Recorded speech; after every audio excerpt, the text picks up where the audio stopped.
Okay, yung second solo naman.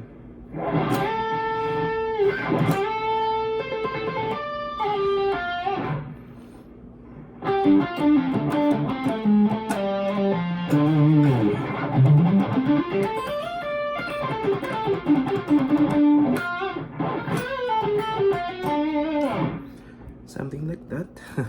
That's medyo rusty. Anyways, okay. Start muna sa bend dito.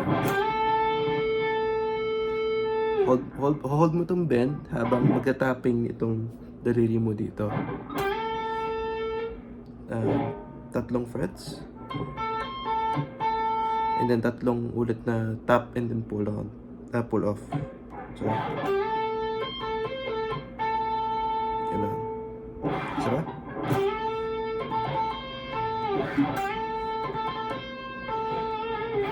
Pagkatapos nun, dito ako naman. So,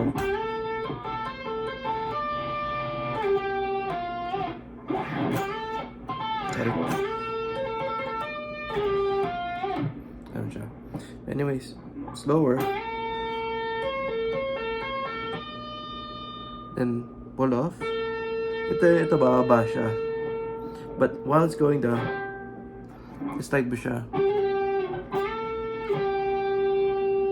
Okay, ganun. And then, pull off. And then, ito naman, magma-micro bend siya. And then, you're gonna kill the note.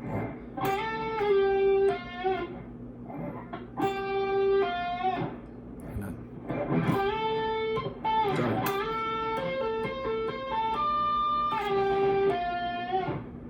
yeah. Next naman, descending na may medyo tricky siya pero may pattern naman. Ito siya. And dalawa yung possible fingerings niya.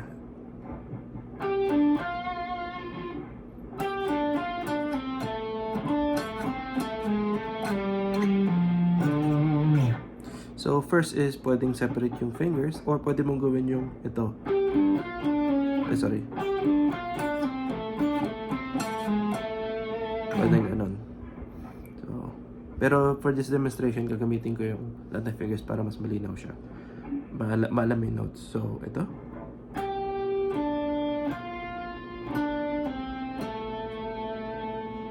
Again.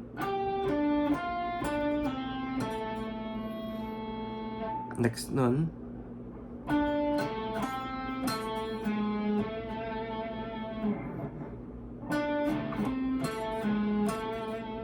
it's up to you when you wanna pick the note or gusto mo siyang ilegato, pull off, or hammer on. Ganun, isa pa, babagal. Sorry.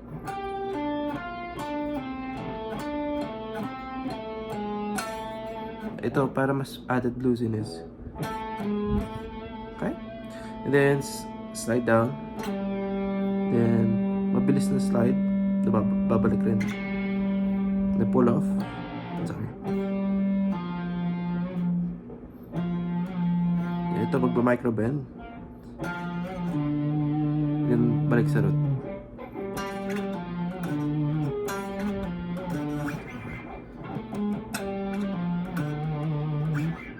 It's up to you if you wanna add yung okay. Okay. Then yung ascending naman, pentatonic. Completely just going from top to bottom of the box.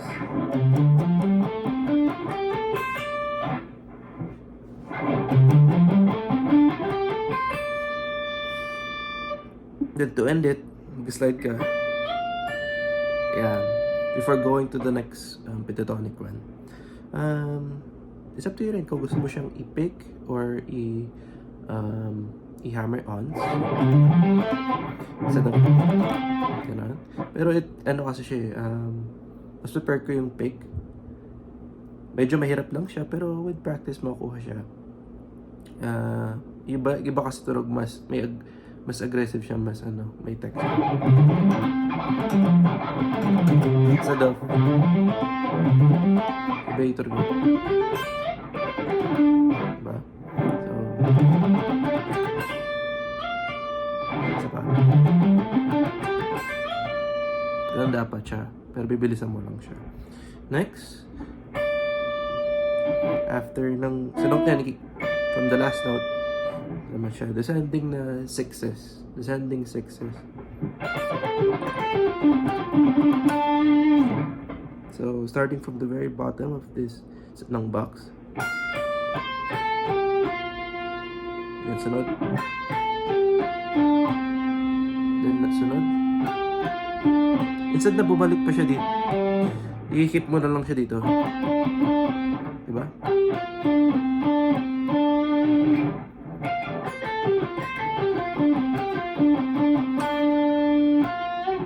Then, isang ganun ulit. Blues na yan. Ganun. Okay? Isa pa.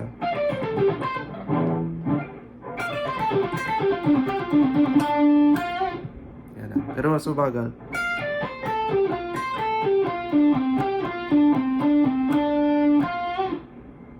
Yan.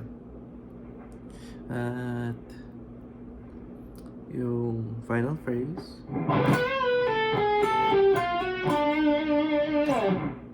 Isa pa.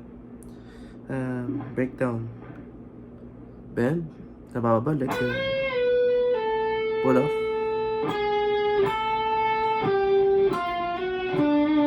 And incorporate yung blue note.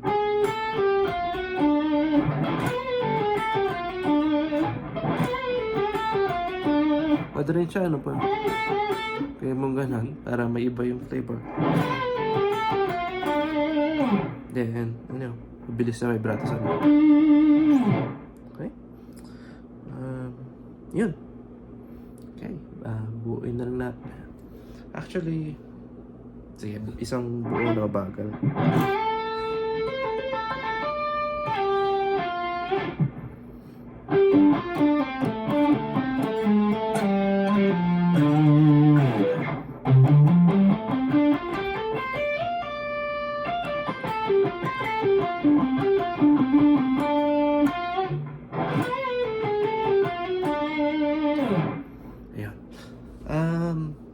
Konting tips lang para makuha yung kung gusto ma-alternate or makuha yung mabilis na pentatonic runs.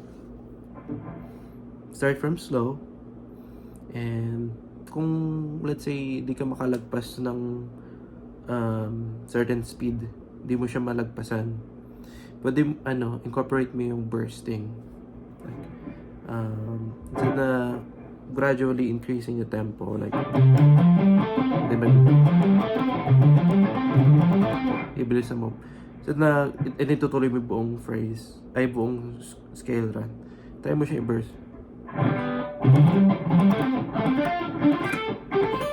Ganon.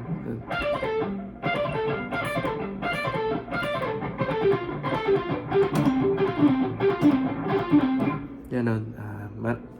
Marami siyang mas mabibreak mo yung yung plato. Ayan, ano pa? I-groups mo rin yung pagpa-practice instead na isang buong run yung gagawin mo. I-group mo rin siya. Doon ka muna magsimula. Let's say group of 6. Yun. And then kapag naging komportable ka na, idagdagan mo pa siya ng 8 mo na. Ganon. Ganon.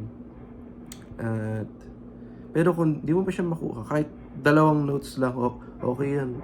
Practice pa rin yan. For example,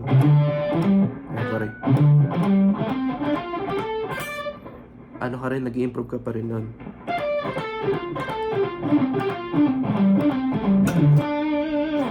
Yan. So yan, kaming tips lang. At samahan nawa. Salamat sa Diyos.